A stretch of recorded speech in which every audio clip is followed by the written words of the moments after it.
Olá, galera, tudo bem com vocês? Bom dia, boa tarde, boa noite.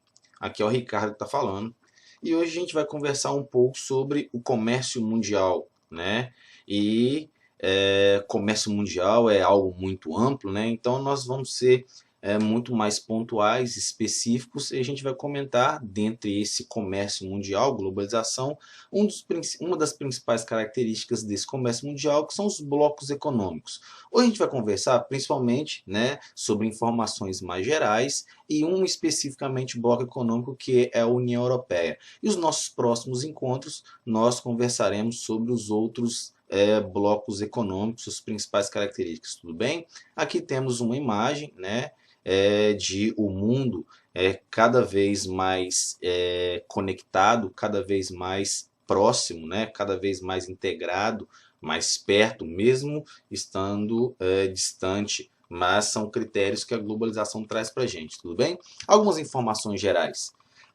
Os blocos econômicos hoje, né, ele é a principal tendência no mundo globalizado, né? Esses blocos, eles são criados para aumentar a relação comercial entre os países membros, né, por meio da redução ou eliminação das tarifas alfandegárias, ou seja, quanto menos você cobra, né, de tributos para que esse produto possa ir e vir, mais barato, mais em conta ele fica e, consequentemente, você vai vender muito mais. Os blocos econômicos são formados por países que têm interesses em comum, né, e que localizam-se em uma mesma região, digamos, geograficamente, analisando, por exemplo, o NAFTA, né, composto por Canadá, Estados Unidos e México, ou seja, geograficamente, né, isso deve acontecer porque facilita ainda mais a ida e vinda, né, de produtos, a locomoção desse produto, de pessoas e de capitais e de serviços, mão de obra, matéria-prima, né, ou banhados por um mesmo oceano, no caso a APEC, que é um bloco econômico criado lá em 1989, né, com o finalzinho da Guerra Fria, que a principal característica geográfica é porque eles são países que são banhados pelo Oceano Pacífico, ou seja, são países da Ásia e são países da América, e é um bloco econômico extremamente importante. Depois a gente vai ver um pouco mais sobre ele, tá bom? Nós temos alguns estágios de integração que os blocos econômicos podem alcançar. O primeiro estágio de integração é a zona de livre comércio, né? As ambições de integração são bastante limitadas, né? Apenas acontece o crescimento comercial entre os países membros com a redução ou eliminação de tarifas é, e barreiras não tarifárias, né? E não há livre circulação de pessoas, apenas livre circulação de capital. A gente pode citar como um grande exemplo o próprio NAFTA. Eu faço uma pergunta. Aqui é o nosso primeiro estágio de integração. Imaginem, por exemplo, se no interior do NAFTA pudesse existir a livre circulação de pessoas, né? Possivelmente o mundo todo se transformaria mexicano, né? Para que pudesse entrar de forma legalizada nos Estados Unidos e que ficaria muito mais complicado para a fiscalização existir, né? É, Aqui a União Aduaneira, nós temos todas as características do estágio anterior, no caso zona de livre comércio, né?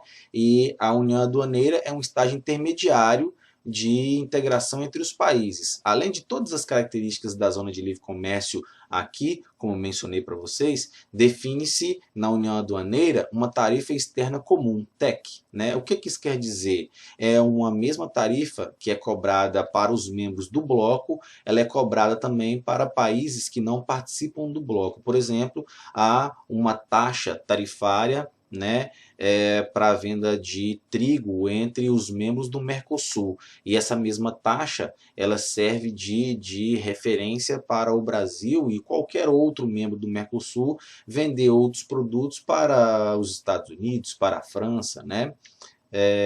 Pode ser citado como principal exemplo o Mercosul, o Mercado Comum do Cone Sul.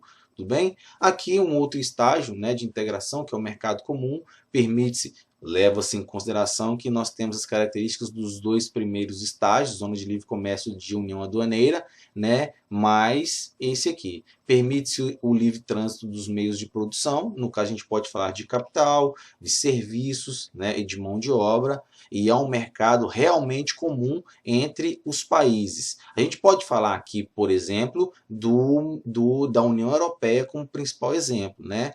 E alguns países que compõem a União Europeia, eles estão ainda nesse estágio aqui. Que países são esses aqui? Ó? Reino Unido, Dinamarca, Bulgária e Polônia ainda estão nesse estágio. Por que eles estão ainda nesse estágio? Porque eles não adotaram a moeda única, né? A moeda que circula no interior do bloco, que é o euro, né? Aqui, ó.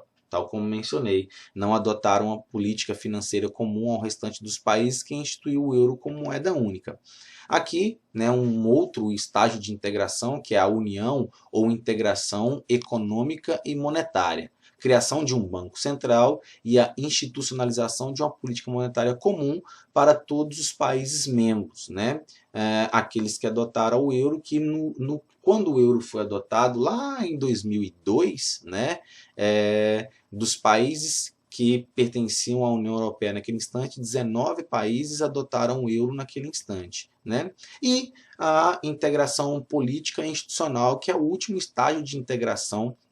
Nenhum país chegou a alcançar esse estágio, mas de acordo com a própria Organização Mundial do Comércio, o único bloco econômico que teria, né, porventura, condições de alcançar esse estágio é a própria União Europeia. No entanto, ela vai ter que superar algumas rixas históricas para que isso possa acontecer. Então vamos lá, algumas características, né? Quando há a unificação de diversas instituições sociais, políticas, econômicas e militares. Acredita-se, como mencionado para vocês, que a União Europeia possa ser o primeiro bloco econômico a atingir esse patamar de integração. Tudo bem? Falando em União Europeia, a gente fala sobre ela, né? Algumas características mais marcantes para que a gente possa entender um pouco melhor a União Europeia. Aqui está a bandeira, né, da União Europeia. E vamos lá para algumas características básicas da União Europeia. Então a gente vai criar um contexto para que esse bloco econômico pudesse, lá a partir de 52, 57, 73, 92, 98, 2007, 2008, 2013 e, no caso, 2019 para 2020, eu menciono essas datas porque foram datas marcantes no que diz respeito ao desenvolvimento desse bloco, que é o principal bloco econômico que temos hoje no mundo todo, né? Em 52, nós tivemos, a partir da Alemanha, Bélgica, França, Holanda, Itália e Luxemburgo, né? Eles uniram-se e criaram uma comunidade europeia do carvão e aço, o que a gente chama de SECA, né? Era necessário isso existir porque eles estavam tentando se organizar para que eles pudessem melhor se organizar, para que pudessem sair dos problemas trazidos pela Segunda Guerra Mundial. Então eles juntam-se para que, a partir dessa união, pudessem melhor se organizar e melhor crescer, se desenvolver. Tudo bem? Nesse momento aqui, com a SECA, né, permitia-se a livre circulação de insumos para a indústria siderúrgica, por exemplo, de carvão e aço aqui, né? Em 58, nós temos um outro avanço, né, para o que vai ser efetivado em 92, que foi a partir do Tratado de Maastricht, a criação da União Europeia. Nós tivemos em 58 o Tratado de Roma, que transforma a SECA em uma comunidade econômica europeia com a roupagem, né, um pouco mais parecida com, digamos, um bloco econômico, né? Aqui, ó, os planos de se tornar uma zona de livre comércio, de livre circulação, né, de produtos, de capitais, de pessoas, de serviço, ou seja, lá em 58, os caras já começam a se organizar com o intuito de criar, a partir desses planos, algo muito parecido com o que vem a ser um bloco econômico atualmente, né? Em 92, nós tivemos o Tratado de Maastricht. Tem esse nome porque foi assinado um tratado, um acordo na região chamada de Maastricht, na Holanda, E esse tratado ele extinguiu a Comunidade Econômica Europeia e criou a União Europeia. Tudo bem? O Tratado de Maastricht entrou em vigor, efetivando as 4 liberdades propostas, né, pelo próprio tratado, pela própria reunião, conferência, que é a livre circulação de capitais, de mercadorias, de pessoas e de serviços, né, que essas 4 liberdades fundamentais são inerentes a um bloco econômico, para que esse bloco econômico, por exemplo, possa se desenvolver, possa progredir, né, possa andar para frente, digamos assim. Tudo bem? E lançou as bases lá em 92 com a criação da União Europeia para a criação de uma moeda única que passou a ser efetivada a partir de 2002, que foi a criação, né, e a institucionalização de uma moeda única de livre circulação no interior do bloco, que é o euro. Tudo bem? Aqui a evolução, né, da União Europeia. Em 52 nós tínhamos a Europa dos 6, em 73 a Europa dos 9, 81 a Europa dos 10, 86 dos 12, em 95, né, a Europa dos 15, até chegarmos em 2013, que é a Europa dos 28. Atualmente a gente tem 27 devido, o que a gente vai ver daqui a pouco, né, a saída da Inglaterra da União Europeia, né, a primeira vez na história que um país sai desse bloco, porque desde quando as suas bases foram institucionalizadas lá em 52, nenhum país ele havia deixado, e sim, né, só entram, e foi a primeira vez na história que a Inglaterra e o país de Gales, eles deixaram a União Europeia, que a gente vai ver daqui a pouco, tudo bem? Em 2002, o euro entrou, né, em circulação em 12 países que congregavam, fazia parte do bloco. Eu mencionei 19, mas desculpe, né? 12 países. Aqui nós temos os países que, quando o euro foi criado, eles adotaram o euro como moeda única, né? A Áustria, a Bélgica e os outros que estão aqui. Tudo bem?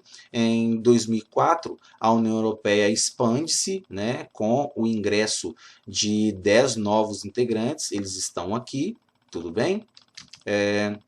Em 2007, nós tivemos o ingresso da Romênia e da Bulgária na União Europeia.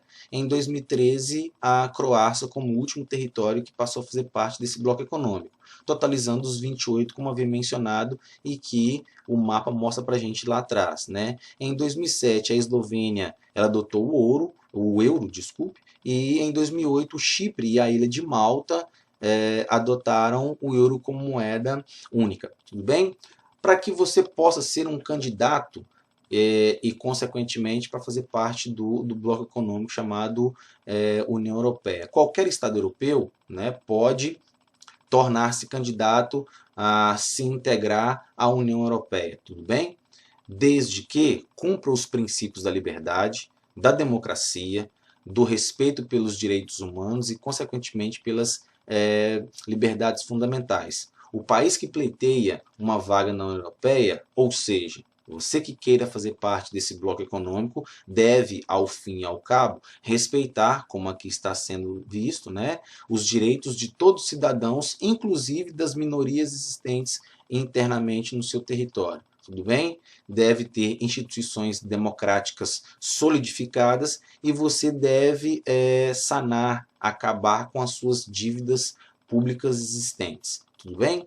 A Turquia, aí a Macedônia, se manifestaram, eles já, e tem muito tempo, né, o desejo de integrar a União Europeia, principalmente a Turquia, que é o mais antigo território que se manifestou em fazer parte da União Europeia. No entanto, né, para que eles possam se integrar, tornando-se candidatos e, consequentemente, membros, né, efetivos do bloco econômico, vocês, no caso eles precisam melhorar as suas situações internas, né? Porque as condições sociais, econômicas e políticas não são das melhores desses dois territórios. Tudo bem? Montenegro, ele passou a ser um candidato à integração ao bloco em 2008 e a Islândia em 2009, né, eles se manifestaram no desejo de integrar a União Europeia. Tudo bem? Vamos analisar como, já que foi mencionado, o caso específico da Turquia. É o mais antigo país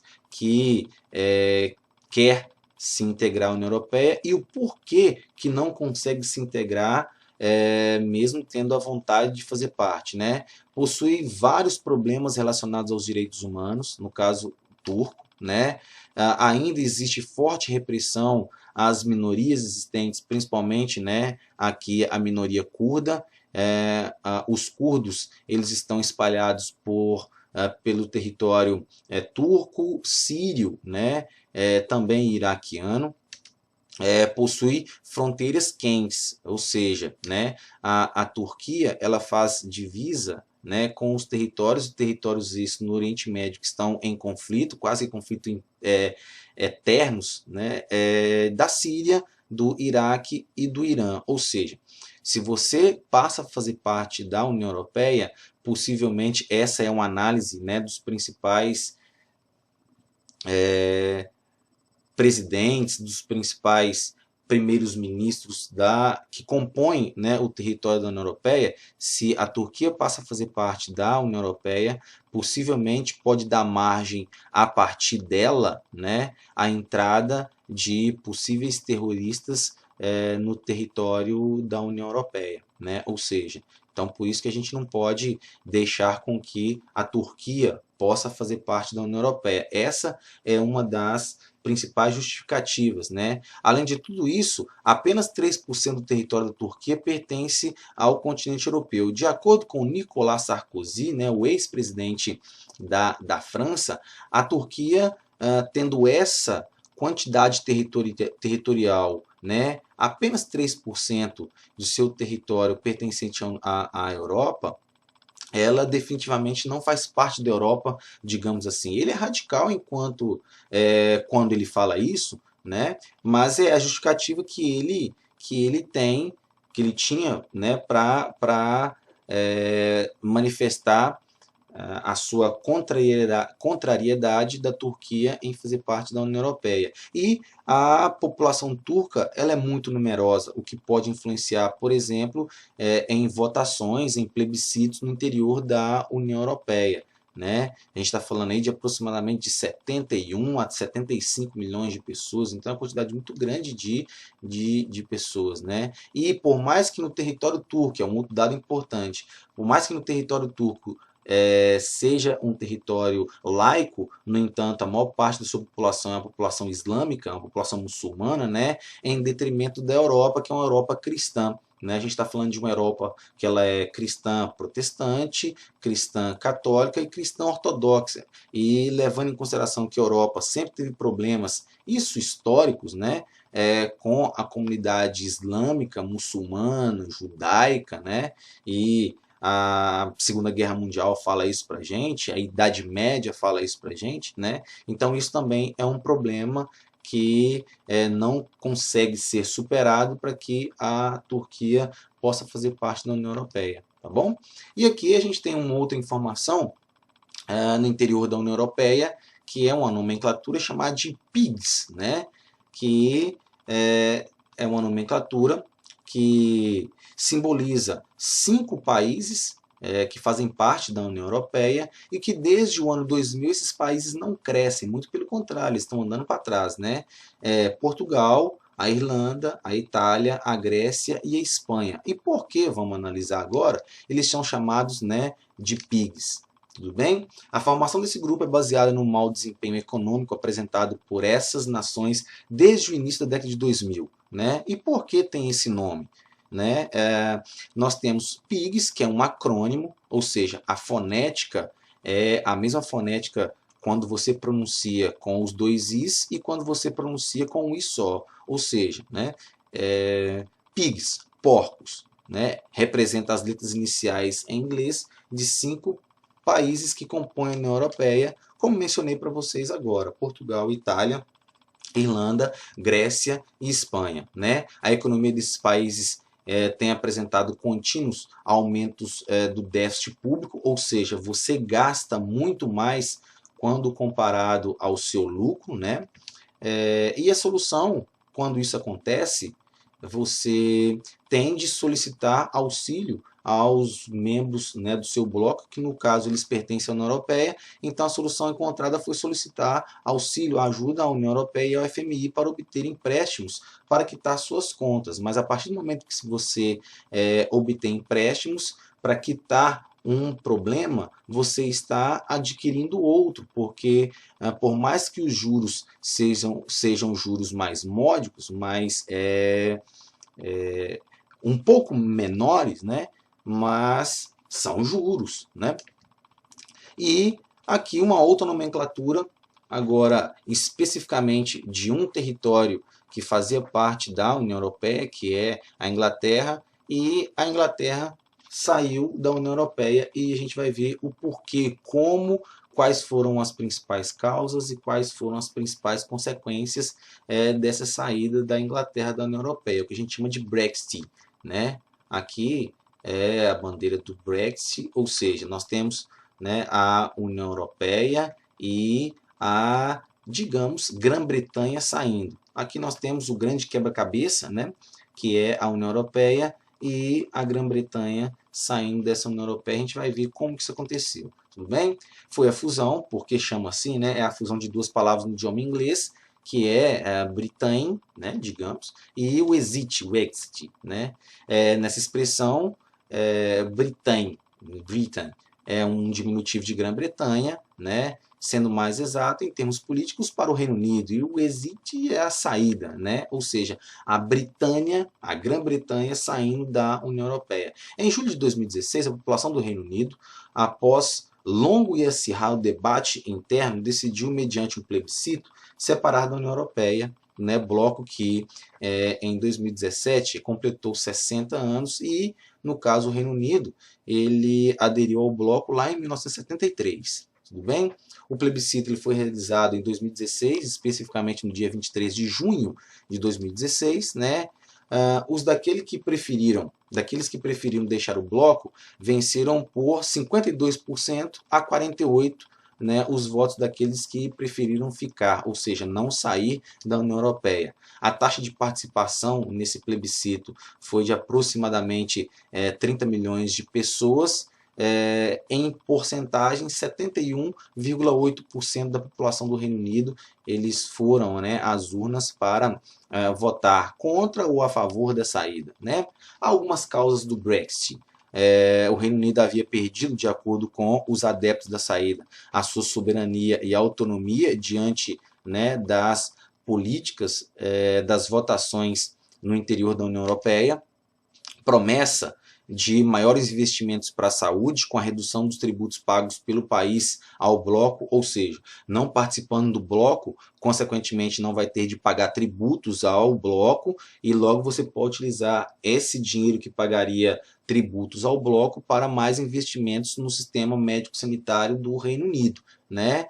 A crise da imigração e a incapacidade de serem adotadas políticas nacionais autônomas para lidar com esse processo migratório. E quando a gente fala processo migratório, consequentemente, nós estamos falando do problema que gira em torno do terrorismo, né?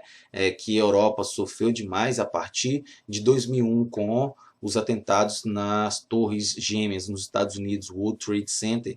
A Europa passou a sofrer demais com o problema do terrorismo, né? E algumas possíveis consequências desse processo todo, né? Possível saída da Escócia e da Irlanda do Norte do Reino Unido. Por que isso, galera?